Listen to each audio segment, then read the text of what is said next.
अरे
ओम।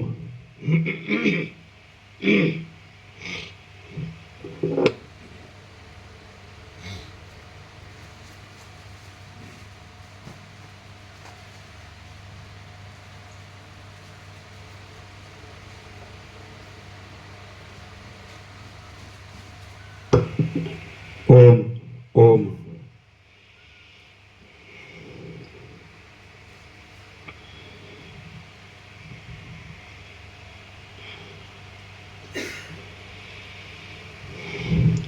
परम चिदाकाश, परम ज्योति, अखंड ज्योति, महाचिदाकाश, स्वयं प्रकाश, संपूर्ण प्रकाश, पूर्ण ब्रह्म, अनंत तेजगन, अनंत चिदगन, परमाकाश, केवल, अनंत, शुद्ध, तेजगन, परमाकाश, अखिल आत्मा, पूर्ण ब्रह्म, परमात्मा, परम चिदाकाश, परम ज्योति, अखंड ज्योति, अनंत, पूर्ण, परम चिदाकाश, परम शांति, स्वयं सिद्ध, स्वयं प्रकाश, स्वयं पूर्ण, स्वस्वरूप, यही सब कुछ है, इसके सिवा कुछ नहीं है। शून्यभास, अनंत कोटि, महाकल्पो है ही नहीं। महाचिदाकाश, स्वयं प्रकाश, संपूर्ण प्रकाश, महाचिदाकाश ज्योति, अनंत, अखंड, अभेद, महाचिदाकाश ज्योति, महातत्व, महासामान्य, महाचिदाकाश, स्वसंवेद्य, सहज निर्विकल्प, महाचिदाकाश, परम कैवल्य, परम शांति, परम चिदाकाश, अनंत, पूर्ण, निरपेक्ष, सत, अनंत, संपूर्ण, अपरिघी, निर्भ्रांत, निरपेक्ष। वशिष्ठ राम उत्पत्ति प्रकरण राउंड 42मो राउंड।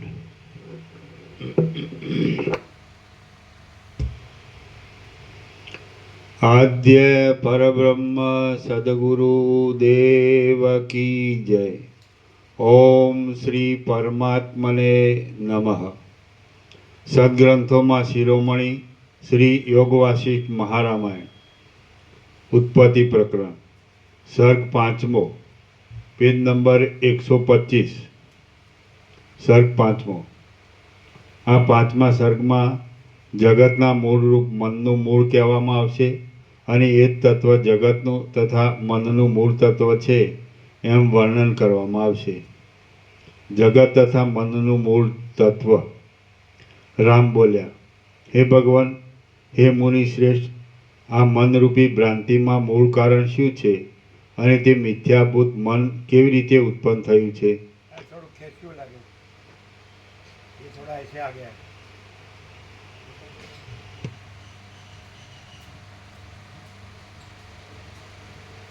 थोड़ा ऐसा लगता है, आप देखो पीछे, ऐसा लगता है पीछे खड़ा रहो, देखो ऐसा लग रहा है ना? कोई खिसकाता है वो. हाँ, हाँ, थोड़ा और हमें लगभग बराबर पीछे से देखना है,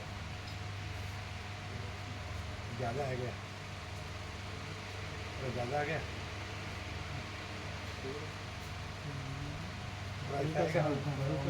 थोड़ा नहीं, थोड़ा स्लाइड एकदम. अभी कैसे ज़्यादा उठाया, थोड़ा नहीं. कौन करता है ये? अभी पीछे से देखो, સામેથી કેવું લાગે? ખ્યાલ નથી આવતો નહીં સામે, અહીંથી ખ્યાલ આવે. आपको कैसा लगा? हाँ बराबर. पहले था ना थोड़ा? हाँ पहले आगे, अभी भी थोड़ा है, ये थोड़ा स्लाइट आगे है. ये सब लोग लगाते हैं तो जोर लगाते ज़्यादा कर देते. अरे वो आगे ले जाते हैं, आगे पीछे. ये उल्टा है ये अभी ज़्यादा आ गया. ये आप सब जोर लगाते हैं तो वापस उठाना, उसको प्रमाण नहीं है ना. वापस उठाना, स्लाइट एकदम स्लाइट उठाना है एकदम. हाँ हाँ ज़्यादा हो गया, बस छोड़ दो. बराबर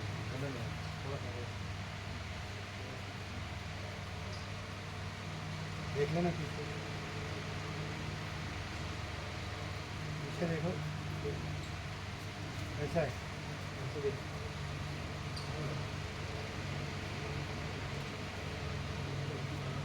थोड़ा पूरा ऐसा भी आ गया है, ऐसा लगता है ऐसा आ गया है. देखो ऐसा आ गया है पूरा, किसी ने पूरा खिसकाया है. અને આ ટેબલ નામ દો, આમ જવું જોઈએ આમ. अभी थोड़ा इधर है, इधर से और इधर ऐसा सीधा लो, इधर से थोड़ा थोड़ा थोड़ा.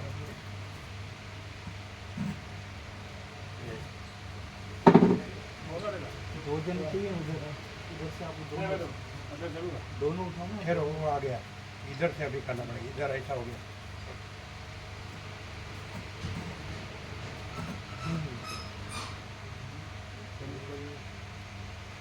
इतना क्रिस्प कौन फिट करता है? थोड़ा आगे स्लाइट, एकदम स्लाइट. ज़्यादा आ जाता है.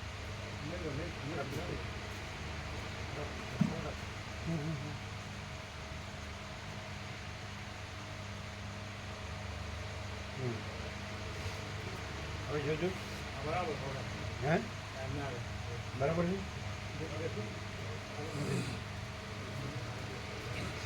बराबर हैं, बराबर बराबर. ऐसा लग रहा है ना सीधा? हैं? हाँ सीधा लो.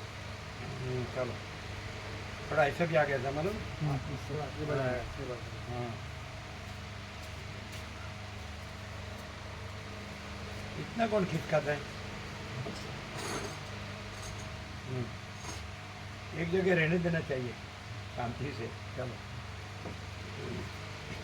હવે જોજો તમે સેન્ટર મિલાવો, બરાબર છે. ચાલો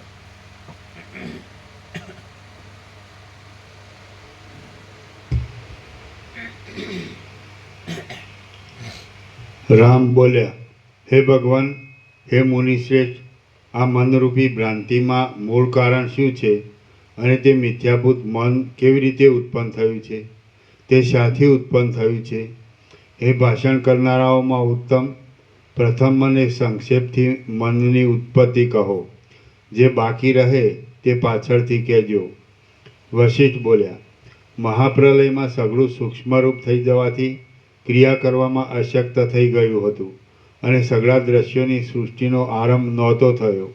ત્યારે વિક્ષેપ રહિત, અસ્તરહિત, પ્રકાશમાન, અજન્મા, ઉપદ્રવ રહિત, સર્વદા સઘળું કરવાની શક્તિવાળા, સર્વરૂપ અને મહેશ્વર એવા એક શાંત પરમાત્મા જ અવશેષ રહ્યા હતા.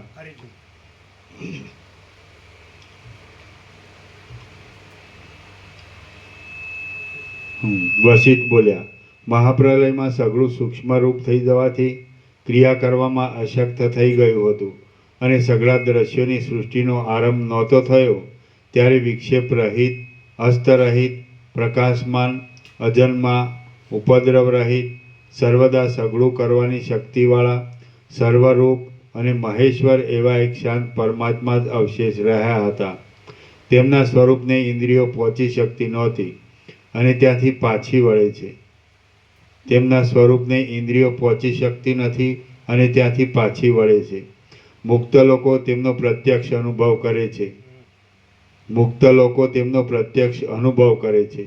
તેમના આત્મા આદિ નામો સ્વાભાવિક નથી, પણ આરોપિત ધર્મોથી કલ્પી કાઢેલા છે. સાંખ્ય શાસ્ત્રીઓ તેમને પુરુષ કહે છે. વેદાંત શાસ્ત્રીઓ તેમને અત્યંત નિર્મળ બ્રહ્મ કહે છે. વિજ્ઞાનવાદીઓ તેમને ક્ષણિક વિજ્ઞાન રૂપ કહે છે. શૂન્યવાદીઓ તેમને શૂન્ય કહે છે અને તે સૂર્યના તેજને પણ પ્રકાશ આપનારા છે. વળી તે સર્વના પ્રત્યેગાત્મા રૂપે સર્વદા બોલનાર, વિચાર કરનાર, કર્મના ફળોને ભોગવનાર, જોનાર તથા કરનાર છે. એ પરમાત્મા જગતમાં વિદ્યમાન છતાં પણ પામર લોકોની દ્રષ્ટિથી અવિદ્યમાન છે અને દેહમાં રહેલા છતાં પણ દૂર છે. જેમ સૂર્યથી પ્રકાશ થાય છે તેમ એમનાથી આ પ્રપંચ થાય છે. જેમ સૂર્યથી કિરણો થાય છે તેમ વિષ્ણુ આદિ દેવતાઓ એમનાથી થાય છે. જેમ સમુદ્રમાંથી પરપોટા થાય છે તેમ એમનામાંથી અનંત બ્રહ્માંડો થાય છે. જેમ સઘળા જળો સમુદ્રમાં લય પામે છે તેમ સઘળા દ્રશ્ય પદાર્થો એમનામાં લય પામે છે. દીવાની પેઠે એ પોતે જ પોતાને તથા પદાર્થોને પ્રકાશિત કરે છે. આકાશમાં, શરીરોમાં, પથરાઓમાં, જળમાં, લતાઓમાં, રજમાં, પર્વતોમાં, વાયુઓમાં અને પાતાળોમાં એ જ રહેલા છે. પોતપોતાના કાર્યોમાં લાગેલી 8 પુરીઓને, કર્મેન્દ્રિયોને, જ્ઞાનેન્દ્રિયોને, શબ્દાદિકને, પ્રાણોને, અવિદ્યાને, કામને, કર્મોને અને અંતઃકરણને એ જ પોતાના ચૈતન્યથી વ્યાપ્ત કરી દે છે. એમણે જ મૂંગી કરેલી મૂળ શિલાઓ જાણે ધ્યાન ધરીને બેઠી હોય તેમ જણાય છે. આકાશને એમણે જ શૂન્ય કરી છે, પર્વતોને એમણે જ સ્થૂળ બનાવે છે અને જલને એમણે જ દ્રવરૂપ કર્યું છે. જગતના દીપકરૂપ સૂર્ય એમના સ્વાધીનમાં છે. જેમ અક્ષય જળથી ભરેલા મેઘમાંથી વિચિત્ર વૃષ્ટિઓ થાય છે, તેમ અક્ષય અમૃતથી ભરેલા એ પરમાત્મામાંથી સંસારરૂપી પાણીની વિચિત્ર વૃષ્ટિઓ થાય છે. જેમ અત્યંત પથરાયેલા નપાણિયા દેશમાં જાજવાના જળ જેમ ક્ષણમાં ઉગે છે અને આથમે છે, તેમ અત્યંત વિસ્તીર્ણ એ પરમાત્મામાં બ્રહ્માંડરૂપી મોજાઓ ક્ષણમાં ઉઠે છે અને લય પામે છે. એ પરમાત્મા પ્રપંચ રૂપે નાશવંત છે, પણ વાસ્તવિક રૂપે અવિનાશી છે. તે સર્વ પદાર્થોની અંદર રહેલા છે અને અત્યંત સૂક્ષ્મપણાને લીધે અંદર ગુપ્ત છે.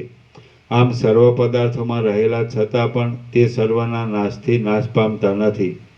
શુદ્ધ ચૈતન્યમાં ઉત્પન્ન થયેલી બ્રહ્માંડરૂપી સુંદર ફળોવાળી, ચિત્તરૂપી મૂળવાળી અને ઇન્દ્રિયોરૂપી પાંદડાવાળી પ્રકૃતિરૂપી લતા એના જ રૂપાંતરરૂપ ઈશ્વરરૂપી વાયુથી નાચ્યા કરે છે. પ્રત્યેક દેહરૂપી ડાબલાઓમાં ચૈતન્યાત્મક મણિરૂપે એ જ પ્રકાશે છે. જેમ ચંદ્રમાં કિરણો સ્ફુરે છે તેમ એ પરમાત્મા રૂપમાં જ જગતના સમૂહો સ્ફુરે છે. એ પરમાત્મા રૂપ શાંત મેઘ જ્યારે ચૈતન્યરૂપી જળને વરસાવતો પ્રકાશે છે, ત્યારે તેમાં જળ પદાર્થો ધારાઓના જળરૂપ છે અને ચેતન પદાર્થો પ્રસિદ્ધ રીતે વીજળીય રૂપ છે. સઘળી વસ્તુઓ એમના પ્રકાશથી જ પરસ્પર મળીને વિચિત્ર કાર્યો ઉત્પન્ન કરે છે. આ જગતમાં સર્વ પદાર્થો મિથ્યા છે, છતાં પણ એમની સત્તાથી તે સત્તાવાન જણાય છે. શાંત રીતે સ્વરૂપમાં જ રહેલા એ પરમાત્મા અસંગ છે. એ કશું ઈચ્છતા નથી, તો પણ એમની સઘળી વસ્તુઓ એમના પ્રકાશથી જ પરસ્પર મળીને વિચિત્ર કાર્યો ઉત્પન્ન કરે છે. આ જગતમાં સર્વ પદાર્થો મિથ્યા છે, છતાં પણ એમની સત્તાથી જ તે સત્તાવાન જણાય છે. શાંત રીતે સ્વરૂપમાં જ રહેલા એ પરમાત્મા અસંગ છે. એ કશું ઈચ્છતા નથી, તો પણ એમની સમીપમાં આ અત્યંત જડ શરીર ચાલ્યા કરે છે. વાસ્તવિક સત્તાવાળા એ પરમાત્માથી નિયમ, દેશ, કાળ, ચલન, સ્પંદન અને ક્રિયા એ સૌને સત્તા મળેલી છે. એ પરમાત્મા શુદ્ધ જ્ઞાન સ્વરૂપ છે અને અધિષ્ઠાન સ્વરૂપ છે. તેથી આપણે તેમને આકાશ રૂપ ધારીએ તો તે આકાશ રૂપ થાય છે, અને એમને બીજા પદાર્થો રૂપ ધારીએ તો એ બીજા પદાર્થો રૂપ થાય છે. એ પરમાત્મા મોટા મોટા બ્રહ્માંડોના અનંત સમૂહોને ઉત્પન્ન કરે છે, તો પણ તે કોઈ ક્રિયાઓને કરતા નથી. તે તો અખંડ જ્ઞાનમય અને નિર્વિકાર છે. ઉત્પત્તિ, સ્થિતિ આદિથી રહિત એવા પોતાના સ્વરૂપમાં જ તે એકલા જ રહેલા છે.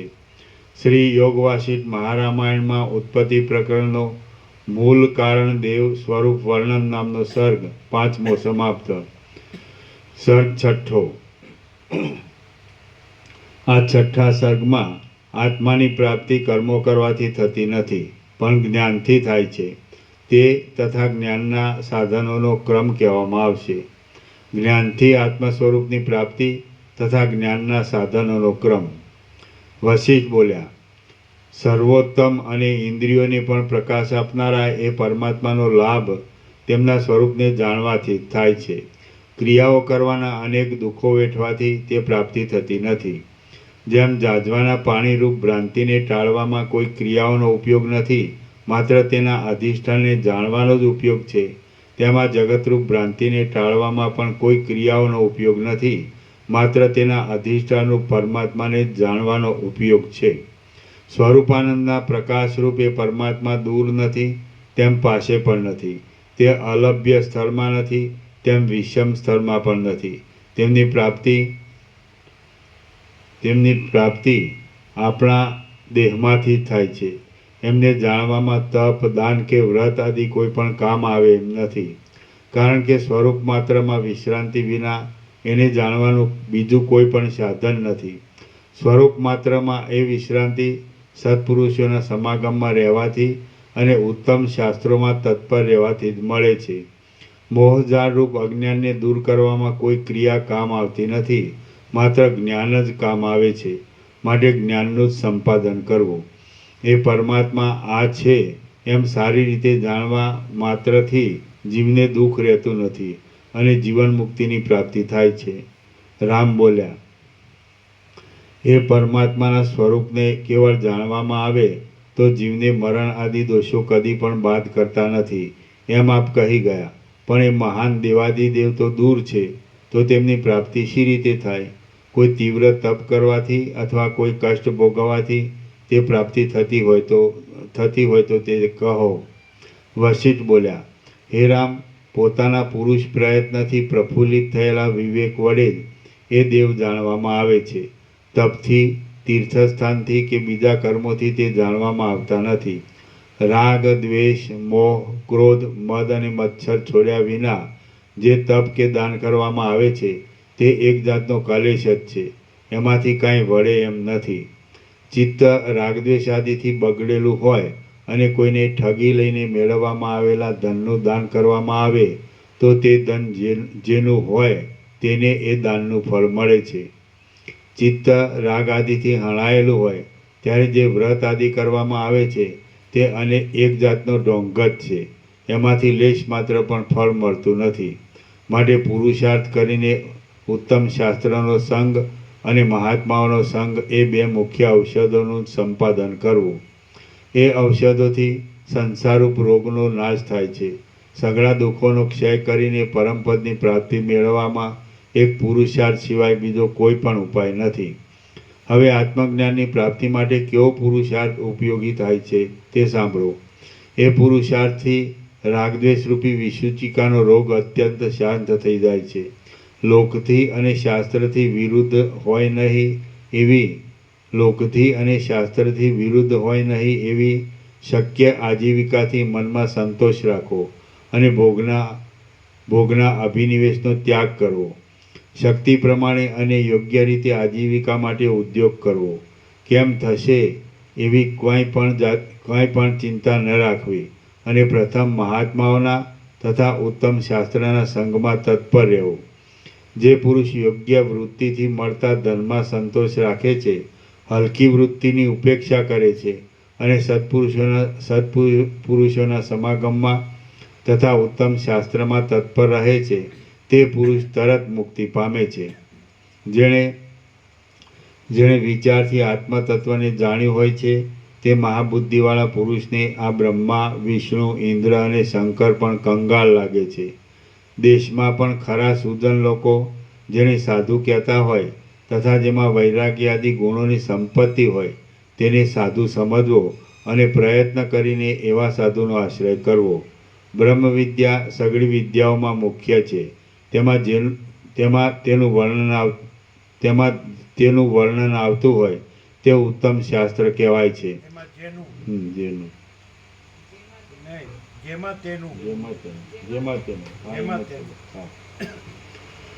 બ્રહ્મવિદ્યા સઘળી વિદ્યાઓમાં મુખ્ય છે. જેમાં તેનું વર્ણન આવતું હોય તે ઉત્તમ શાસ્ત્ર કહેવાય છે. એવા શાસ્ત્રનો વિચાર કરવાથી મુક્તિ મળે છે. જેમ નિર્મળીની રજના સંબંધથી જળની મલિનતા મટે છે અને જેમ યોગના અભ્યાસથી યોગ્યોની બુદ્ધિ બહાર ભટકતી અટકે છે, તેમ ઉત્તમ શાસ્ત્રના તથા સાધુઓના સંગથી વિવેક પ્રાપ્ત થાય છે અને વિવેકના બળથી અવિદ્યા નાશ પામે છે. શ્રી યોગવાસિષ્ઠ મહારામાયણમાં ઉત્પત્તિ પ્રકરણનો મુમુક્ષુ પ્રયત્ન ઉપદેશ નામનો સર્ગ 6 સમાપ્ત. સર્ગ 7. આ 7મા સર્ગમાં આગળ બ્રહ્મા આદિ જગતના મૂળરૂપ જે દેવનું નિરૂપણ કર્યું છે, તે દેવનું નિરૂપાધિક તત્વ કહેવામાં આવશે. જગતના મૂળરૂપ પરમાત્માનું નિરૂપાધિક તત્વ. રામ બોલ્યા, હે બ્રહ્મન, તમે કહી ગયા કે એ દેવના જ્ઞાનથી મુક્તિ થાય છે, તો એ દેવ ક્યાં રહે છે અને મને તેમની પ્રાપ્તિ શી રીતે થાય, આ તમે મને કહો.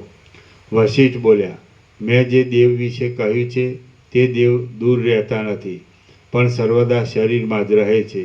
તે ચૈતન્ય માત્ર છે એમ શાસ્ત્રોમાં પ્રસિદ્ધ છે.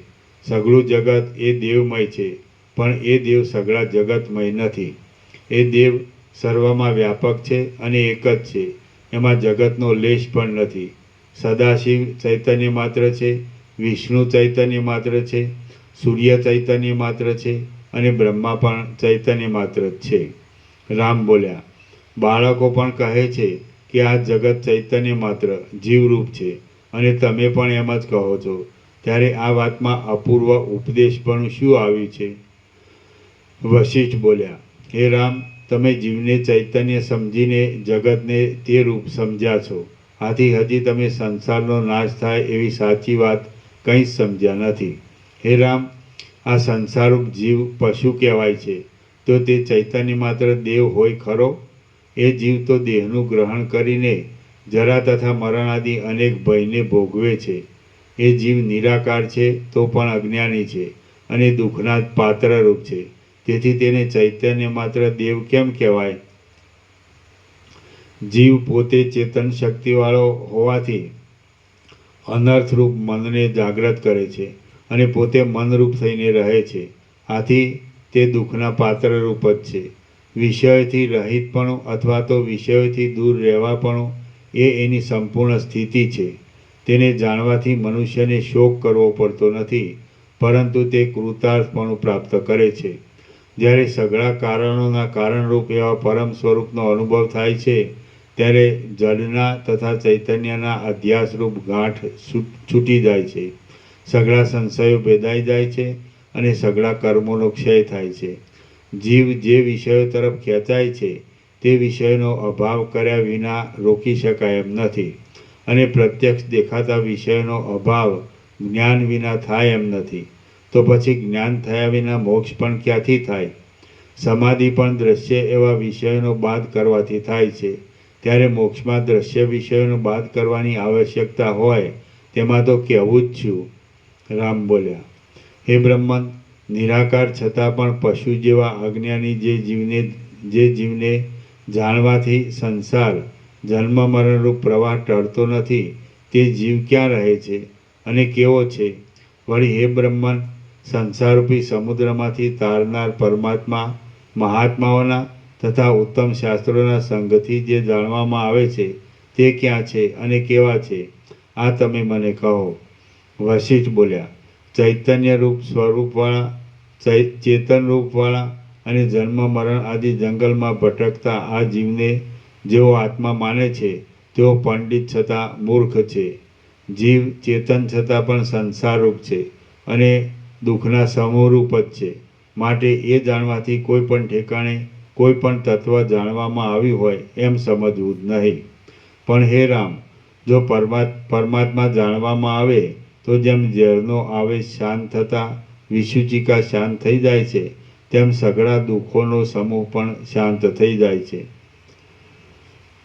રામ બોલ્યા, હે બ્રહ્મન, મને પરમાત્માનું ખરું સ્વરૂપ કહો કે જે જાણવાથી મારું મન સર્વ મોહને તરી જાય. વશિષ્ઠ બોલ્યા, આપણું જ્ઞાન એક પ્રદેશમાંથી પલકવારમાં બીજા પ્રદેશમાં પહોંચે છે. તે વખતે તે બંને પ્રદેશના સંબંધથી રહિત એવું જે તેનું નિર્વિશેષ સ્વરૂપ પ્રતીત થાય છે તે પરમાત્માનું સ્વરૂપ છે. જે જ્ઞાનરૂપી મહાસાગરમાં સંસાર નાશ આદિ કોઈ વિકારોને પ્રાપ્ત થયા વિના પણ અત્યંત અભાવ પામે છે તે પરમાત્માનું રૂપ છે. દ્રષ્ટા અને દ્રશ્યનો ક્રમ જેમને તેમ રહ્યા છતાં જેને વિશે અસ્ત પામી જાય છે અને જે ભરપૂર છતાં પણ સઘળી કલ્પનાઓને અવકાશ આપે છે તે પરમાત્માનું સ્વરૂપ છે. જે અશૂન્ય છતાં પણ શૂન્ય જેવું પ્રતીત થાય છે, જેમાં વાજનીના પુત્ર જેવું આ જગત રહ્યું છે અને જે પોતાનામાં અનંત બ્રહ્માંડો રહેતા હોવા છતાં પણ તેમનાથી રહિત છે તે પરમાત્માનું સ્વરૂપ છે. જે મહાજ્ઞાનમય છતાં પણ આપણા વૃત્તિ જ્ઞાનની પેઠે ચલિત નહીં થતાં મોટા પથરાની પેઠે અવિચળ રહ્યું છે અને જેમાં જળ તથા ચેતનરૂપ સઘળા જગતનો સમાવેશ થાય છે તે પરમાત્માનું સ્વરૂપ છે. બહારના તથા અંદરના વિષયો સહિત આ સઘળું જગત જેની સત્તાથી સત્તા પામ્યું છે તે પરમાત્માનું સ્વરૂપ છે. જેમ પ્રકાશથી દેખાવ જુદો પડતો નથી અને આકાશથી શૂન્યપણું જુદું પડતું નથી, તેમજ આ જગત કલ્પિત હોવાને લીધે જેના સ્વરૂપથી જુદું પડતું નથી તે પરમાત્માનું સ્વરૂપ છે. રામ બોલ્યા, જે પરમાત્મા જોવામાં આવતા નથી તે જ એક સત્ય છે એમ કેમ જાણી શકાય? અને આવડું બધું પ્રત્યક્ષ જણાતું આ જગત સઘળું મિથ્યા છે એ સી રીતે મનમાં ઉતરે? વશિષ્ઠ બોલ્યા, આ જગતરૂપી ભ્રમ જેમ આકાશમાં લીલા કાળા રંગ ભ્રમને લીધે જોવામાં આવે છે તેમ ઉત્પન્ન થયો છે. જો તેના અત્યંત અભાવનું જ્ઞાન દ્રઢ રીતે થાય તો તેનું અધિષ્ઠાન બ્રહ્મ સ્પષ્ટ જાણવામાં આવે છે. બીજી કોઈ ક્રિયાથી તે જાણવામાં આવતું નથી. વશિષ્ઠ બોલ્યા, આ જગતરૂપી ભ્રમ જેમ આકાશમાં લીલા કાળા રંગ ભ્રમને લીધે જોવામાં આવે છે તેમ ઉત્પન્ન થયો છે. જો તેના અત્યંત અભાવનું જ્ઞાન દ્રઢ રીતે થાય તો તેનું અધિષ્ઠાન બ્રહ્મ સ્પષ્ટ જાણવામાં આવે છે. બીજી કોઈ ક્રિયાથી તે જાણવામાં આવતું નથી. દ્રશ્યના અત્યંત અભાવને દ્રઢ કર્યા વિના બ્રહ્મને જાણવાનો બીજો કોઈ પણ સારો ઉપાય નથી. જેવી સ્થિતિમાં છે તેવી સ્થિતિમાં રહેલા આ જગતનો અત્યંત અભાવ સમજાય છે તો તેના અધિષ્ઠાનરૂપ પરમાત્મા બાકી રહે છે. જે આ જ્ઞાનથી સમજે છે તે પોતે પરમાત્મા રૂપ થાય છે. જ્યાં સુધી બીજો કોઈ પણ પદાર્થ હોય ત્યાં સુધી દર્પણમાં તે પદાર્થનું પ્રતિબિંબ પડ્યા વિના રહેતું જ નથી. તે જ પ્રમાણે જ્યાં સુધી જગત પોતાની સત્તાવાળું દેખાય છે ત્યાં સુધી બુદ્ધિમાં જગતનું પ્રતિબિંબ પડ્યા વિના રહેતું જ નથી. આથી જગતનો અત્યંત અભાવ કરવાથી બુદ્ધિમાં તેનું પ્રતિબિંબ પડતું નથી, અને તેમ થયા પછી જ બુદ્ધિમાં બ્રહ્મનું પ્રતિબિંબ પડે છે. આ જગતનો અભાવ થયા વિના બુદ્ધિમાં બ્રહ્મનું પ્રતિબિંબ પડે જ નહીં. આ જગત નામનો દ્રશ્ય પદાર્થ મિથ્યા જ છે એમ નિશ્ચય કર્યા વિના કોઈ માણસ કદી પણ પરમ તત્વ સમજી શકે નહીં. રામ બોલ્યા, હે મુનિ, આટલું બધું બ્રહ્માંડરૂપ જે દ્રશ્ય છે તેમાં તેની પોતાની સત્તા નથી, પણ બ્રહ્મની જ સત્તા છે એમ આપે કહ્યું. પણ તે શી રીતે મનમાં ઉતરે? જેમ સરસવના પેટમાં મેરુ પર્વતનો સમાવેશ અસંભવિત છે, તેમ અત્યંત સૂક્ષ્મ એવા બ્રહ્મમાં આવડા મોટા બ્રહ્માંડનો સમાવેશ થાય એ અસંભવિત છે. વશિષ્ઠ બોલ્યા, હે રામ, તમે જો મનમાં અકળાયા વિના મહાત્માઓના અને ઉત્તમ શાસ્ત્રના સંઘમાં તત્પર રહીને થોડાક દિવસ સાંભળ્યા કરશો તો હું ક્ષણ માત્રમાં દ્રશ્યને ઉડાડી દઈશ. જેમ ખરું જ્ઞાન થતાં જાજવાનું પાણી દેખાતું બંધ પડે છે, તેમ બોધ થયા પછી તમને દ્રશ્ય પણ અબાધિત રહેશે નહીં. દ્રશ્ય પણ અબાધિત રહેશે નહીં. તેમ બોધ થયા પછી તમને દ્રશ્ય પણ અબાધિત રહેશે નહીં. હા, દ્રશ્યનો અભાવ થાય છે એટલે દ્રષ્ટાપણું પણ શાંત થઈ જાય છે, અને કેવળ બોધ એટલે જ્ઞાન અવશેષ રહે છે. જો દ્રશ્ય છે તો જ દ્રષ્ટા છે, અને જો દ્રષ્ટા છે તો જ દ્રશ્ય છે. તેમજ એક હોય તો જ બે છે, અને બે હોય તો જ એક છે. આમાંથી એકનો અભાવ થાય તો બંને અસિદ્ધ થઈ જાય છે. આ પ્રમાણે જ્યારે બેપણું, એકપણું, દ્રશ્યપણું અને દ્રષ્ટાપણું એ ચારનો અભાવ થશે ત્યારે પરમાર્થ વસ્તુ જ અવશેષ રહેશે. તમારા મનરૂપી દર્પણમાં અહમપણા આદિ દ્રશ્ય જગતરૂપ જે મેલ છે તેનો અત્યંત અભાવ સમજાવીને હું તે મેલને માજી નાખીશ. જે પદાર્થ પોતાની સત્તા વિનાનો હોય છે તેનો ભાવ હોતો નથી, અને જે પદાર્થ પોતાની સત્તાવાળો હોય છે તેનો અભાવ હોતો નથી. આથી જગત પોતાની સત્તા વિનાનું હોવાથી ભાવ વિનાનું જ છે. તેને ટાળી નાખવામાં તે શી મહેનત પડવાની હતી? જગત મૂળે ઉત્પન્ન થયું નથી, છતાં તે આ જે વિશાળતાવાળું દેખાય છે તે નિર્મળ પરમાત્મામાં જ દેખાય છે, અને પરમાત્માની સત્તાથી તે સત્તાવાળું છે. જેમ કડા આદિ આભૂષણ સુવર્ણથી જુદા ઉત્પન્ન થયા નથી, સુવર્ણથી જુદા નથી, અને સુવર્ણથી જુદા જોવામાં આવતા નથી, તેમાં જગત બ્રહ્મથી જુદું ઉત્પન્ન થયું નથી, બ્રહ્મથી જુદું નથી, અને બ્રહ્મથી જુદું જોવામાં પણ આવતું નથી. એ જગતને ટાળવામાં શી મહેનત પડવાની હતી? જેમ કડામાં સુવર્ણની બુદ્ધિ કરવાથી કડાપણું રહેતું નથી, તેમ જગતમાં બ્રહ્મ બુદ્ધિ કરવાથી જગતપણું રહેતું નથી. આ વિષય હું તમને ઘણી યુક્તિઓથી વિસ્તારપૂર્વક કહીશ, એટલે અબાધિત એવું શુદ્ધ તત્વ પોતાની મેળે જ તમારા અનુભવમાં આવશે. જેમ મરુદેશમાં નદી જ નથી તો પછી તેનું જળ ક્યાંથી હોય? જેમ બીજો ચંદ્ર જ નથી તો તેનું ગ્રહણ થવું ક્યાંથી હોય? તેમજ જગત મૂળમાં ઉત્પન્ન થયું નથી તો પછી તેનું અસ્તિત્વ પણ ક્યાંથી હોય? જેમ વાજળીનો પુત્ર હોતો નથી, મરુદેશમાં જળ હોતું નથી, અને આકાશમાં વૃક્ષ હોતું નથી, તેમ આ ભ્રાંતિરૂપ જગત મૂળમાં છે જ નહીં. હે રામ, જે આ જોવામાં આવે છે તે અખંડિત બ્રહ્મ જ છે. એ વિષય હું આગળ જતાં તમને કેવળ વચનથી જ નહીં પણ યુક્તિથી કહીશ. હે ઉદાર બુદ્ધિવાળા, વિદ્વાન લોકો આ વિષયમાં યુક્તિઓથી જે કહે છે તેનો અનાદર કરવો યોગ્ય નથી. જે મૂળ બુદ્ધિવાળો માણસ યુક્તિઓથી ભરેલા વિષયનો અનાદર કરીને મહાદુઃખદાયી આગ્રહ લઈ બેસે છે તેને વિદ્વાન લોકો મૂર્ખ જ સમજે છે.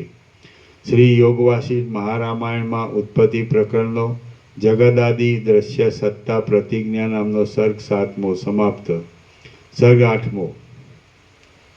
આ 8મા સર્ગમાં તત્વજ્ઞાન શાસ્ત્રોથી થાય છે, અને સારા શાસ્ત્રોમાં પણ તરત ફળ આપનારો આ ગ્રંથ છે એ કહેવામાં આવશે. સારા શાસ્ત્રોના શ્રવણથી તત્વજ્ઞાન થાય છે. રામ બોલ્યા, જે કાંઈ આ દેખાય છે તે સગળું બ્રહ્મરૂપ જ છે એ વાત કઈ યુક્તિથી જાણવામાં આવે અને શી રીતે સિદ્ધ થાય? જો ન્યાયની રીતિથી એ વિષયનો અનુભવ થાય તો પછી બીજું કશું જાણવાનું બાકી રહે નહીં. વશિષ્ઠ બોલ્યા, ઘણા કાળથી જામેલી અને અવિચારથી થયેલી જગત નામની મિથ્યા જ્ઞાનરૂપ વિસૂચિકા જ્ઞાન વિના શાંત થતી જ નથી. હે રામ, તમારા બોધની સિદ્ધિને સારું હું આજે આખ્યાયિકાઓ કહેવા ધારું છું તે તમે સાંભળો. હે સુદન, તેથી તમે સુબુદ્ધિ પામીને તરત જ મુક્તિ પામશો. તમે જો અકળાઈ જશો અને સાંભળવાનું મૂકી અદ્વત ઉઠી જશો તો તમે પશુ સમાન થશો અને તમારું કશું કાર્ય સિદ્ધ થશે નહીં. મનુષ્ય જો થાકી જઈને પાછો ન ફરે તો તે જે વસ્તુ માગે છે તથા જે વસ્તુ માટે યત્ન કરે છે તે વસ્તુ તે અવશ્ય મેળવે છે. હે રામ, જો તમે મહાત્માઓના સમાગમમાં અને ઉત્તમ શાસ્ત્રોમાં તત્પર રહેશો તો થોડા મહિનામાં નહીં પણ થોડા દિવસમાં જ તમે પરમપદને પ્રાપ્ત થશો. રામ બોલ્યા, હે ઉત્તમ શાસ્ત્રવેત્તા, આત્મજ્ઞાનની પ્રાપ્તિને સારું કયું શાસ્ત્ર મુખ્ય છે તે કહો, એટલે તે જાણી લીધાથી શોક કરવો પડે નહીં. વશિષ્ઠ બોલ્યા, હે મહાબુદ્ધિમાન, મુખ્યત્વે કરી આત્મજ્ઞાનનું નિરૂપણ કરનારા શાસ્ત્રોમાં આ સુંદર મહારામાયણ યોગ વાસિષ્ઠ જ સર્વોત્તમ શાસ્ત્ર છે. આ ઉત્તમ ઇતિહાસ સાંભળવાથી જ્ઞાનની પ્રવૃત્તિ થાય છે.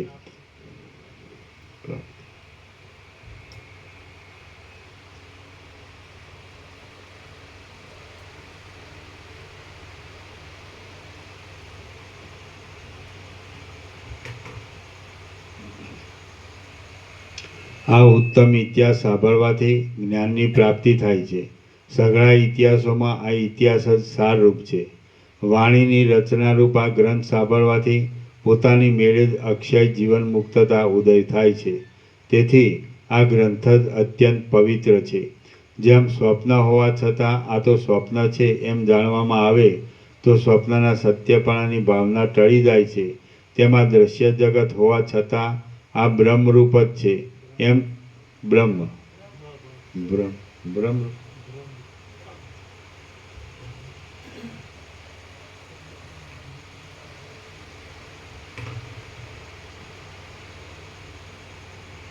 જેમ સ્વપ્ન હોવા છતાં આ તો સ્વપ્ન છે એમ જાણવામાં આવે તો સ્વપ્નના સત્યપણાની ભાવના ટળી જાય છે. તેમાં દ્રશ્ય જગત હોવા છતાં આ ભ્રમરૂપ જ છે એમ જાણવામાં આવે તો જગતના સત્યપણાની ભાવના ટળી જાય છે. જે આ ગ્રંથમાં છે તે જ બીજા ગ્રંથોમાં છે અને જે આ ગ્રંથમાં નથી તે બીજા કોઈ ગ્રંથમાં નથી. વિદ્વાનો આ ગ્રંથને સઘળા જ્ઞાન ગ્રંથોના કોષરૂપ સમજે છે. જે પુરુષ આ ગ્રંથને નિત્ય સાંભળે છે તે પુરુષની બુદ્ધિ બીજા ગ્રંથોથી થયેલા પ્રૌઢ ચમત્કારવાળા બોધ કરતાં પણ ઉત્કૃષ્ટ એવા બોધને મેળવે છે. એ વિશે સંદેહ જ નથી. જે પુરુષને કોઈ પાપના ઉદયને લીધે આ શાસ્ત્ર ઉપર રુચિ ન થાય તે પુરુષ ભલે જ્ઞાનના વિષયવાળા કોઈ બીજા ઉત્તમ શાસ્ત્રનો વિચાર કરે. જેમ ઉત્તમ ઔષધ પીવામાં આવતા પોતાની મેળે જ આરોગ્યનો અનુભવ થાય છે તેમ આ ગ્રંથ સાંભળવામાં આવતા પોતાની મેળે જ જીવન મુક્તપણાનો અનુભવ થાય છે. આ શાસ્ત્ર સાંભળવાથી શ્રોતાને પોતાની મેળે જ નિશ્ચય થશે કે અમે જે કહ્યું છે તે યથાર્થ જ છે અને અમે વરદાન કે શાપની વાતની પેઠે કશું જ ઠોકી બેસાડતા નથી. આ આત્મવિચારમય ગ્રંથની કથાથી જ તમારું સંસાર સંબંધી દુઃખ ટળી જશે. જે દુઃખ ધનથી, દાનથી, તપથી, વેદ સાંભળવાથી, બીજા શાસ્ત્રો સાંભળવાથી કે તે ગ્રંથોમાં કહેલા સેંકડો યત્નો કરવાથી ટળશે નહીં. શ્રી યોગ વાસિષ્ઠ મહારામાયણમાં ઉત્પત્તિ પ્રકરણનો સત્શાસ્ત્ર નિરૂપણ નામનો સર્ગ 8મો સમાપ્ત. સર્ગ 9મો. આ 9મા સર્ગમાં જીવન મુક્તના લક્ષણો, તેનું સર્વાત્મકપણું અને પ્રલયમાં પણ અવશેષ રહેનારા આત્માનું સ્વરૂપ કહેવામાં આવશે. જીવન મુક્તના લક્ષણ તથા આત્માનું સ્વરૂપ. વશિષ્ઠ બોલ્યા, જેઓ આત્મામાં ચિત્ત રાખીને તથા આત્માની પ્રાપ્તિને અર્થે જીવનનો વ્યાપાર રાખીને એકબીજાને સમજાવ્યા કરે છે, સર્વદા બોધની વાતો જ કર્યા કરે છે અને એમ કરવાથી જેઓ સંતોષ પામે છે તથા આનંદ ધરે છે તે જ્ઞાનમાં જ એકમાત્ર નિષ્ઠા રાખનારા તથા આત્મજ્ઞાનનો જ વિચાર કરવાવાળા મનુષ્યને જીવન મુક્તિ પ્રાપ્ત થાય છે અને તે વિદેહ મુક્તિ સમાન છે. રામ બોલ્યા, હે બ્રહ્મન, વિદેહ મુક્તના અને જીવન મુક્તના લક્ષણો કહો, એટલે હું શાસ્ત્ર સિદ્ધ વિચાર કરીને તે પ્રમાણે જ યત્ન કરું. વશિષ્ઠ બોલ્યા, વ્યવહાર કરતા છતાં પણ અને આ જગત જેવું છે તેવું રહ્યા છતાં પણ જેની દ્રષ્ટિમાં જગત આકાશની પેઠે શૂન્ય થઈ જાય છે તે જીવન મુક્ત કહેવાય છે. વશિષ્ઠ બોલ્યા, વ્યવહાર કરતા છતાં પણ અને આ જગત જેવું છે તેવું રહ્યા છતાં પણ જેની દ્રષ્ટિમાં જગત આકાશની પેઠે શૂન્ય થઈ જાય છે તે જીવન મુક્ત કહેવાય છે. જે પોતે વ્યવહાર કરતા છતાં પણ જ્ઞાનમાં જ એકનિષ્ઠા રહે છે અને જાગ્રતમાં પણ સુષુપ્તિવાળાની પેઠે નિર્વિકારપણાથી રહે છે. એકનિષ્ઠ.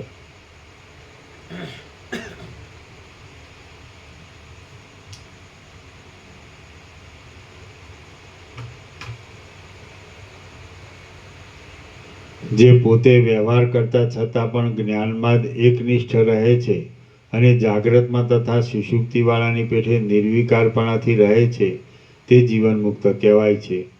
સર્વદા એકનિષ્ઠાથી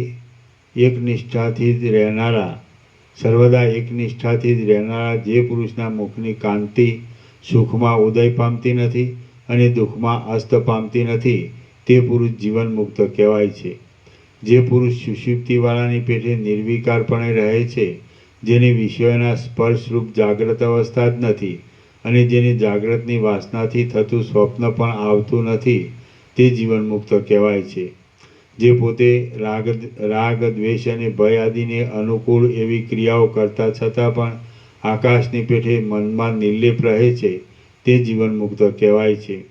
ક્રિયાઓ કરતા અથવા નહીં કરતા પણ જેનું મન અહંકારયુક્ત થતું નથી અને જેની બુદ્ધિ લેપાતી નથી તે જીવન મુક્ત કહેવાય છે. સ્વસ્વરૂપમાં એક સ્થિતિમાં રહેનારો જે પુરુષ આત્માના પ્રકાશ માત્રથી જગતનો લય થાય છે અને આત્માને આવરણ માત્ર થવાથી જગતની ઉત્પત્તિ થાય છે એમ અનુભવપૂર્વક જાણે છે તે જીવન મુક્ત કહેવાય છે. જેનાથી લોકો ઉદ્વેગ પામતા નથી, જે લોકોથી ઉદ્વેગ પામતો નથી અને જે પોતે હર્ષથી, ક્રોધથી તથા ભયથી રહિત હોય છે તે જીવન મુક્ત કહેવાય છે. જે પુરુષ સંસારમાં સત્યતા બુદ્ધિ ટળી જવાને લીધે ચિત્તવાળો હોવા છતાં પણ ચિત્ત વિનાનો હોય છે અને શરીરવાળો હોવા છતાં પણ શરીરથી રહિત હોય છે તે જીવન મુક્ત કહેવાય છે. જે પોતે સર્વ પદાર્થોથી વ્યવહાર કરતા છતાં પણ શીતળ રહે છે અને જે સર્વ પદાર્થોમાં પણ પૂર્ણ સ્વરૂપે રહે છે તે જીવન મુક્ત કહેવાય છે. જ્યારે શરીર કાળને અધીન થાય છે ત્યારે એ પુરુષ જીવન મુક્તની પદવીને છોડે છે અને જેમ પવન નિશ્ચળપણાને પામે છે તેમ તે વિદેહ મુક્તિની પદવીને પામે છે. વિદેહ મુક્ત પુરુષ ઉદય પામતો નથી, અસ્ત પામતો નથી, મંદ પડતો નથી, પ્રત્યક્ષ રહેતો નથી, અપ્રત્યક્ષ રહેતો નથી, દૂર રહેતો નથી, અહમરૂપ રહેતો નથી અને અહમરૂપથી અલગ પણ રહેતો નથી. વિદેહ મુક્ત પુરુષ સૂર્ય થઈને પ્રકાશે છે, વિષ્ણુ થઈને ત્રિલોકનું રક્ષણ કરે છે, રુદ્ર થઈને સર્વનો સંહાર કરે છે અને બ્રહ્મા થઈને સૃષ્ટિઓ કરે છે. તે આકાશ થઈને પવનોને, ઋષિઓને, સુરોને તથા અસુરોને ધારણ કરે છે અને મેરુ પર્વત થઈને લોકપાલોના પૂરોના સ્થાનકરૂપ થાય છે અને મેરુ પર્વત થઈને લોકપાલોના પૂરોના સ્થાનકરૂપ થાય છે. તે પૃથ્વી થઈને લોકોની અખંડ મર્યાદાને સાચવે છે અને ખડ, ગુચ્છ તથા લતાઓ થઈને તે ફળોના સમૂહો આપે છે. અગ્નિ થઈને તે પ્રજ્વલિત થાય છે, જળ થઈને તે દ્રવીભૂત થાય છે, ચંદ્ર થઈને તે અમૃતને ઝરે છે અને હળાહળ થઈને તે મરણ પામે છે. તે તેજ થઈને દિશાઓને પ્રકટ કરે છે, તે અંધકાર થઈને સર્વને અંધ કરે છે, તે આકાશ થઈને અવકાશ આપે છે અને તે પર્વત થઈને રોકી રાખે છે. ચેતનવાળો થઈને તે જંગમ થાય છે, જળ થઈને તે સ્થાવર થાય છે, સમુદ્ર થઈને તે પૃથ્વીરૂપી સ્ત્રીને કંકણની પેઠે વીંટી લે છે અને આવરણ રહિત પરમાત્મા થઈને તે પોતાના પ્રકાશથી વ્યાપેલા બ્રહ્માંડરૂપી અનેક પરમાણુઓને ફેલાવતા છતાં પણ નિર્વિકારપણે જ રહે છે.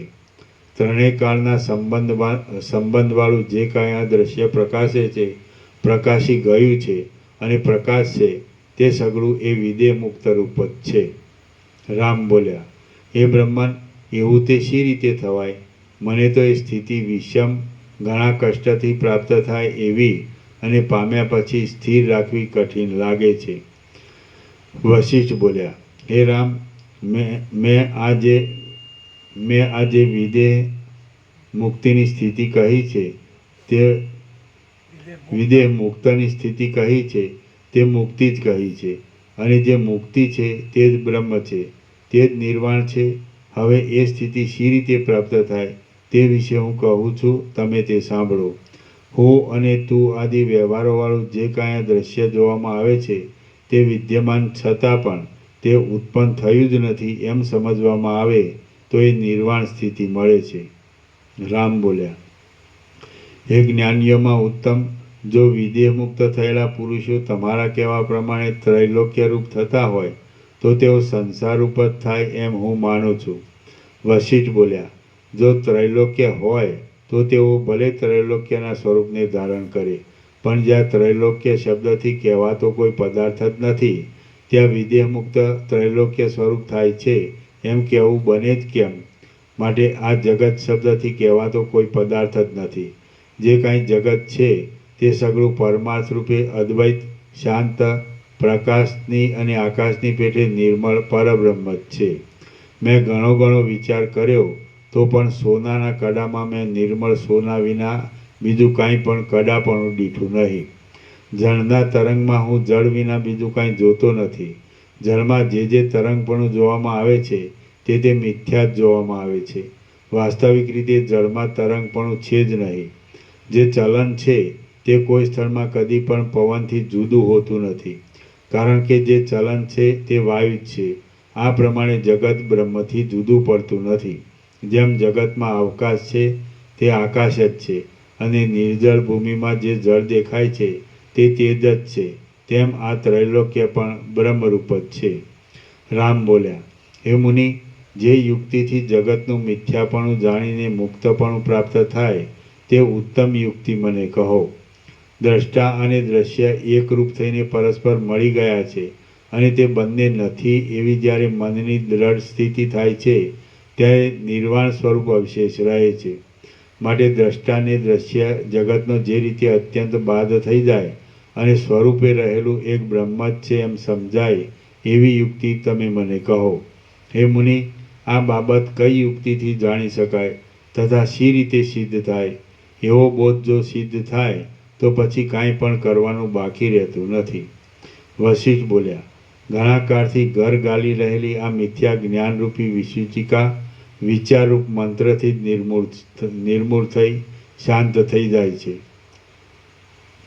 વશિષ્ઠ બોલ્યા, ઘણા કાળથી ઘર ગાલી રહેલી આ મિથ્યા જ્ઞાનરૂપી વિસૂચિકા વિચારરૂપ મંત્રથી જ નિર્મૂળ થઈ શાંત થઈ જાય છે. આ રોગ ઘણા કાળથી જામેલો છે, માટે તેને તરત ઉખેડી શકાય એમ નથી. કારણ કે લીસા પર્વત ઉપર ચડવામાં જેટલો પરિશ્રમ થાય છે તેટલો જ પરિશ્રમ ઉતરવામાં પણ થાય છે. આથી અભ્યાસના યોગથી, યુક્તિથી અને ન્યાયની ઘટનાઓથી જે રીતથી જગતરૂપી ભ્રાંતિનો નાશ થાય છે તે રીત હું તમને કહું છું, તમે તે સાંભળો. હે રામ, જ્ઞાનની સિદ્ધિ માટે હું તમને આ જે કથા કહીશ તે તમે સાંભળશો તો તમે બોધ પામીને અવશ્ય મુક્ત થશો. હવે હે રામ, હું તમને ઉત્પત્તિ પ્રકરણ કહું છું. તેમાં તમે આત્મા પોતાનામાંથી ઉત્પન્ન થયેલા જગતથી મુક્ત થઈને રહે છે એ વિષય સમજશો. આ શૂન્યરૂપ ભ્રાંતિરૂપ જગત મૂળે ઉત્પન્ન જ થયું નથી, છતાં દેખાય છે એ વિષય હું હવે આ પ્રકરણમાં તમને કહું છું. સઘળા પ્રકારોવાળું અને સુર, અસુર તથા કિન્નરો સાથેનું આ જે સ્થાવર જંગમ જગત જોવામાં આવે છે તે સગળું જ્યારે ઇન્દ્રાદિકને પણ અંતર્ધાન કરી દેનારો મહાપ્રલય આવે છે ત્યારે ક્યાંય પણ જતું રહે છે, નાશ પામી જાય છે, અસત થઈ જાય છે અને અદૃશ્ય થઈ જાય છે. એ પ્રમાણે જગતનો પ્રલય થાય છે ત્યારે વ્યાપક કહી શકાય નહીં.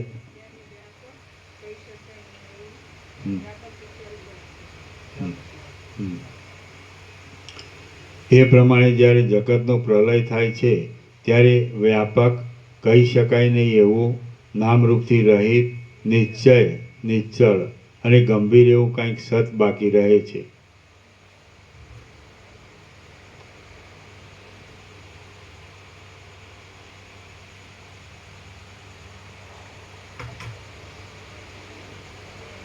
ત્યારે વ્યાપક, કહી શકાય નહીં એવું નામરૂપથી રહિત, નિશ્ચળ અને ગંભીર એવું કંઈક સત બાકી રહે છે. તે સત તેજરૂપ નથી, તમોરૂપ નથી, શૂન્ય નથી, આકારવાળું નથી, દ્રશ્ય નથી, દર્શનરૂપ નથી અને ઉત્પન્ન થયેલા પદાર્થોના સમૂહરૂપ નથી. તે અનંતપણાથી રહે છે. તેના સ્વરૂપનું કોઈ રીતે નિરૂપણ થઈ શકતું નથી. પૂર્ણ કરતાં પણ પૂર્ણ છે. સત કહેવાઈ શકતું નથી, અસત કહેવાઈ શકતું નથી, ઉત્પત્તિવાળું નથી, તેમ ઉત્પત્તિ રૂપ પણ નથી. તે ચૈતન્ય માત્ર છે, બુદ્ધિ તત્વથી ભિન્ન છે, અનંત છે, જરા રહિત છે અને તે સુખરૂપ છે. તે આદિ, અંત તથા મધ્યથી રહિત છે, કારણ રહિત છે અને પીડા રહિત છે.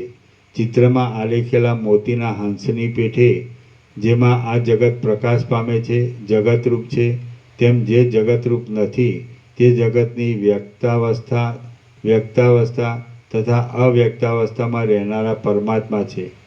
પોતાને કાન, જીભ, નાક, ચામડી કે નેત્ર નહીં છતાં પણ તે સર્વકાળમાં અને સર્વ દેશમાં સાંભળે છે, સ્વાદ લે છે, સૂંઘે છે, સ્પર્શ કરે છે તથા જોયા કરે છે. એમના પ્રકાશથી જ સઘળું જગત પ્રકાશે છે. એમનું સ્વરૂપ જ અજ્ઞાનના સમયમાં સૃષ્ટિરૂપે વિચિત્ર લાગે છે અને અજ્ઞાનની નિવૃત્તિના સમયમાં તે આદિથી તથા અંતથી રહિત લાગે છે. જેમ નેત્રો અડધા ઉગાડીને ભ્રમરની સામે જોતા બંને ભ્રમરના મધ્યમાં ખોટી કાળી ટપકી જોવામાં આવે છે, તેમ એ દેવના સ્વરૂપમાં પણ મિથ્યા જગત જોવામાં આવે છે. એ દેવ આકાશની પેઠે નિર્લેપ રહીને પોતાના સ્વરૂપની સત્તાથી પોતામાં સતરૂપ લાગતા જગતને જોયા કરે છે. એ સતરૂપ પરમાત્માનું બીજું કોઈ પણ કારણ હોવાની કલ્પના કરવી એ સસલાના શિંગડાની કલ્પના કર્યા જેવું છે. જેમ તરંગોનો સમૂહ જળના કાર્યરૂપ છે, તેમાં જગત પણ એ દેવોના કાર્યરૂપ છે. નિરંતર પ્રકાશતા અને ચિત્તરૂપી સ્થાનકોમાં રહેનારા એ ચૈતન્ય માત્ર દેવરૂપી દીવાના પ્રકાશથી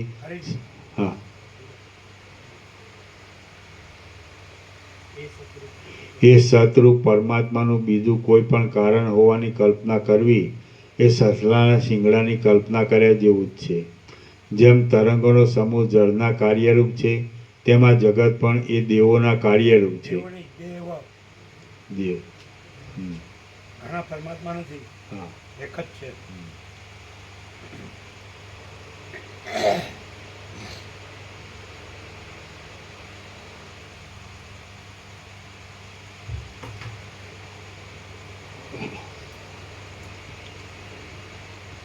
એ સતરૂપ પરમાત્માનું બીજું કોઈ પણ કારણ હોવાની કલ્પના કરવી એ સસલાના શિંગડાની કલ્પના કર્યા જેવું છે. જેમ તરંગોનો સમૂહ જળના કાર્યરૂપ છે, તેમાં જગત પણ એ દેવના કાર્યરૂપ છે. નિરંતર પ્રકાશતા અને ચિત્તરૂપી સ્થાનકોમાં રહેનારા એ ચૈતન્ય માત્ર દેવરૂપી દીવાના પ્રકાશથી સઘળું બ્રહ્માંડ પ્રકાશ્યા કરે છે. એ દેવ ન હોય તો સૂર્ય આદિ આ સઘળા પ્રકાશો અંધકાર સમાન થઈ પડે છે. એ દેવરૂપી તેજમાં બ્રહ્માંડરૂપી જાજવાના જળો ઝળક્યા કરે છે. જેમ ઉંબાડિયું ઘૂમવા માંડે છે, ત્યારે તેમાં ચક્કર જેવો આકાર દેખાય છે અને જ્યારે તે ઘૂમતું થંભે છે ત્યારે તેમાં એ આકાર દેખાતો નથી. તેમજ એ દેવ જ્યારે મનનું રૂપ ધારણ કરે છે ત્યારે તેમાં આ જગત દેખાય છે અને જ્યારે તે મનરૂપપણાને છોડી દે છે ત્યારે તેમાં આ જગત દેખાતું નથી. વ્યાપક અને વિભાગ વિનાના એ દેવના સ્વરૂપમાં જગતના જે ઉત્પત્તિ તથા પ્રલય થાય છે તે કેવળ અવિદ્યાના આવિર્ભાવ અને તિરોભાવને લીધે થાય છે. એ દેવનું વાસ્તવિક રૂપ તો નિર્મળ છે અને અક્ષય છે. જેમ પવનના ચલન અને અચલન કહેવા પૂરતા જ પવનથી જુદા છે પણ વાસ્તવિક રીતે જુદા નથી, તેમ જગતની ઉત્પત્તિ તથા પ્રલય પણ કહેવા પૂરતા જ એ દેવથી જુદા છે પણ વાસ્તવિક રીતે જુદા નથી. કારણ કે એ દેવની સત્તા એવી અખંડિત છે કે તેમાં બીજા કોઈની સત્તા સમાય એમ નથી. એ દેવ સર્વકાળમાં અને સર્વ દેશમાં જ્ઞાની પુરુષોને પ્રકાશમાન છે, અજ્ઞાનીઓને અપ્રકાશિત છે, અને મુક્ત પુરુષોને અપ્રકાશિત નથી તેમ પ્રકાશિત પણ નથી. એ દેવ ચલન રહિત છે, કલ્યાણ સ્વરૂપ છે અને શાંત સ્વરૂપ છે. એમાં જ કલ્પાયેલી અવિદ્યાના ચલનથી ત્રણ જગતની ઉત્પત્તિ થાય છે. એ એક જ દેવ અધિષ્ઠાનરૂપ છે અને ભરપૂર સ્વરૂપવાળા છે. જેમ પુષ્પોનો વિનાશ થતાં પણ તેમના પાર્થિવ ભાગનો વિનાશ થતો નથી, તેમ બ્રહ્માંડોનો વિનાશ થતાં પણ એ દેવની સત્તાનો વિનાશ થતો નથી. જેમ ધોળા વસ્ત્રમાં રહેલું ધોળાપણું પ્રત્યક્ષ છે છતાં પણ તેને ગ્રહણ કરી શકાતું નથી, તેમ એ દેવ પ્રત્યક્ષ છતાં પણ ગ્રહણ કરી શકાતા નથી. એ દેવ વાણીથી રહિત છે છતાં પણ બોલે છે, મનથી રહિત છે છતાં પણ મનન કરે છે, સર્વદા તૃપ્ત છે છતાં પણ ભોગવે છે, અને તે ક્રિયાના સાધનોથી રહિત છે છતાં પણ ક્રિયા કરે છે. એ દેવ અંગ રહિત છે છતાં પણ સર્વ અંગોવાળા છે. તેમને હજાર હાથ અને હજાર આંખ, હસ્ત તથા નેત્રો છે. એ દેવ કોઈમાં રહેલા નથી છતાં સઘળા જગતમાં વ્યાપેલા છે. એ દેવ ઇન્દ્રિયોના બળથી રહિત છે છતાં સઘળી ઇન્દ્રિયોની ક્રિયાઓ એનાથી જ થાય છે. એ દેવ મનથી રહિત છે છતાં જગતની અંદર આ સઘળી રચનાઓ એમના સંકલ્પથી જ ઉત્પન્ન થયેલી છે. એ દેવને નહીં જોવાથી સંસારરૂપી મિથ્યા સર્પથી ડરવું પડે છે, પણ એ દેવના દર્શનથી સંસારની સઘળી કામનાઓ અને ભીતિઓ ક્યાંય ભાગી જાય છે. જેમ દીવાનો પ્રકાશ હોવાને લીધે નાટક સંબંધી સઘળી ક્રિયાઓ પ્રવર્તે છે, તેમ અવિચળ અને મહાપ્રકાશ રૂપે સાક્ષી હોવાને લીધે ચિત્તની ચલનરૂપ સર્વ ચેષ્ટાઓ પ્રવર્તે છે. જેમ સમુદ્રમાંથી નાના મોટા તરંગોની પંક્તિઓ ઉઠે છે, તેમ એ દેવમાંથી ઘટપટ આદિ સેંકડો પદાર્થોની પંક્તિઓ ઉઠ્યા કરે છે. જેમ સોનું, કડા, બાજુબંધ, કેયુર અને જાજર આદિ અનેક રૂપે ઉદય પામે છે, તેમ એ જ દેવ અનેક વ્યવહારિક અને મિથ્યા પદાર્થો રૂપે ઉદય પામે છે. જો એ દેવનો સાક્ષાત્કાર થાય તો તમે, હું અને આ સઘળા લોકો એકરૂપ જ છીએ, અને જો સાક્ષાત્કાર ન થાય તો તમે, હું અને સઘળા લોકો ભિન્ન ભિન્ન છીએ. જળમાં તરંગોની પંક્તિ જળથી અન્ય નથી છતાં તે અન્ય જેવી લાગે છે. તે અભિન્ન છે છતાં ભિન્ન જેવી લાગે છે, અને તે અનાદિ છે છતાં ઉત્પન્ન થયા જેવી લાગે છે, માટે તે મિથ્યા છે. તે જ પ્રમાણે એ દેવમાં દ્રશ્ય પદાર્થોની પંક્તિ અન્ય નહીં છતાં અન્ય જેવી લાગે છે, અભિન્ન છતાં ભિન્ન જેવી લાગે છે, અને અનાદિ છતાં ઉત્પન્ન થયા જેવી લાગે છે. આથી તે મિથ્યા છે. કાળ સંબંધી 6 વિકારો, દ્રશ્ય પદાર્થોનો દેખાવ અને અનેક જાતના માનસિક મનોરથો એ દેવને લીધે સ્ફુરે છે. એ દેવના પ્રકાશથી જ જગતનો પ્રકાશ થાય છે. ક્રિયા, રૂપ, રસ, ગંધ, શબ્દ, સ્પર્શ અને અંતઃકરણનું ચૈતન્ય આદિ જે કાંઈ તમારા જાણવામાં આવે છે તે એ જ દેવ છે, અને જેથી એ સઘળું જાણવામાં આવે છે તે પણ તે જ દેવ છે. હે સુજન, પ્રમાતા, પ્રમાણ અને પ્રમેય એમાં અખંડિત રૂપે જે સંવિત જ્ઞાન રહેલું છે તે તમારું સ્વરૂપ છે, એમ તમે એકાગ્ર મનથી સમજો. એ બ્રહ્મ જન્મ રહિત છે, જરા રહિત છે, અનાદિ છે, અવિચળ છે, નિત્ય છે, સુખરૂપ છે, નિર્મળ છે, જાણ્યા પછી દૂર થાય એમ નથી, અત્યંત વંદનીય છે, શુદ્ધ છે, સઘળી રચનાઓથી રહિત છે, કારણોના કારણરૂપ છે, અનુભવરૂપ છે, બીજાથી જણાય એમ નથી, જ્ઞાનરૂપ છે, સર્વરૂપ છે, અને સર્વરૂપ છતાં પણ ગુપ્ત રહેલું છે. શ્રી યોગવાસિષ્ઠ મહારામાયણમાં ઉત્પત્તિ પ્રકરણ અર્થ કલ્પન નામનો સર્ગ 9મો સમાપ્ત. સર્ગ 10મો. આ 10મા સર્ગમાં બ્રહ્મના લક્ષણમાં જે શંકા થઈ છે તેનું સમાધાન કરી તેનું તાત્પર્ય કહેવાશે. બ્રહ્મના લક્ષણમાં આ 10મા સર્ગમાં બ્રહ્મના લક્ષણમાં જે શંકા થઈ છે તેનું સમાધાન કરી તેનું તાત્પર્ય કહેવાશે. બ્રહ્મના લક્ષણમાં શંકા અને તેનું સમાધાન. રામ બોલ્યા, મહાપ્રલય થતાં જે તત્વ બાકી રહે છે તે નિરાકાર જ રહેવું જોઈએ, એમાં કશો સંશય નથી. પરંતુ એ તત્વ શૂન્ય શા માટે નહીં અને પ્રકાશ શા માટે નહીં? તમ શા માટે નહીં? પ્રકાશવાળું શા માટે નહીં? તે જ્ઞાતાથી રહિત શી રીતે છે? જીવરૂપ શી રીતે નથી? બુદ્ધિરૂપ શા માટે નથી? અને મનરૂપ કેમ નથી? એ તત્વ કોઈ રૂપ નથી એ શી રીતે? અને સર્વરૂપ પણ છે એ શી રીતે? આ તમારી વચનોની વિચિત્ર ઢબથી તો મારા મનમાં ગૂંચવાળો ઊભો થયો છે, માટે તે તમે દૂર કરો.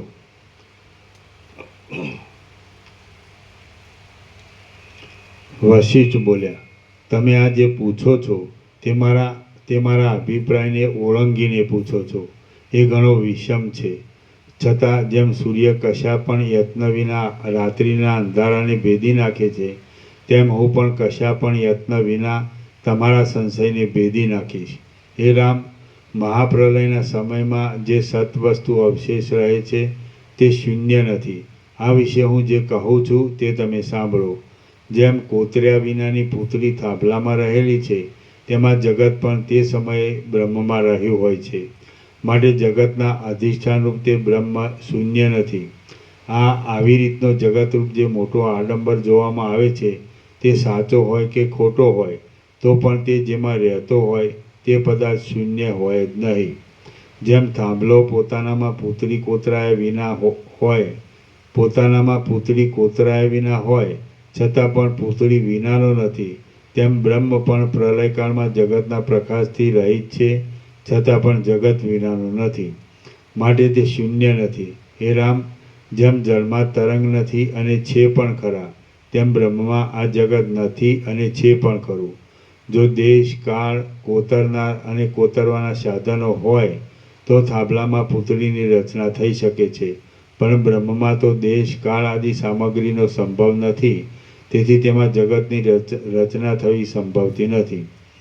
આમ માનીને વાદીઓ મિથ્યા મૂંઝાયા કરે છે, કારણ કે બ્રહ્મમાં જગતની સ્થિતિ વિશે થાંભલાની પૂતળીનું જે દ્રષ્ટાંત આવે છે તે એક દેશથી સરખું લેવાનું છે, પણ સરખી રીતે સરખું લેવાનું નથી.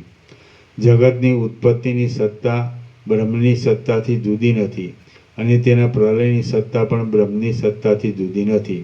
તો એવા કેવળ સત અને સ્વરૂપ સ્થિતિ બ્રહ્મની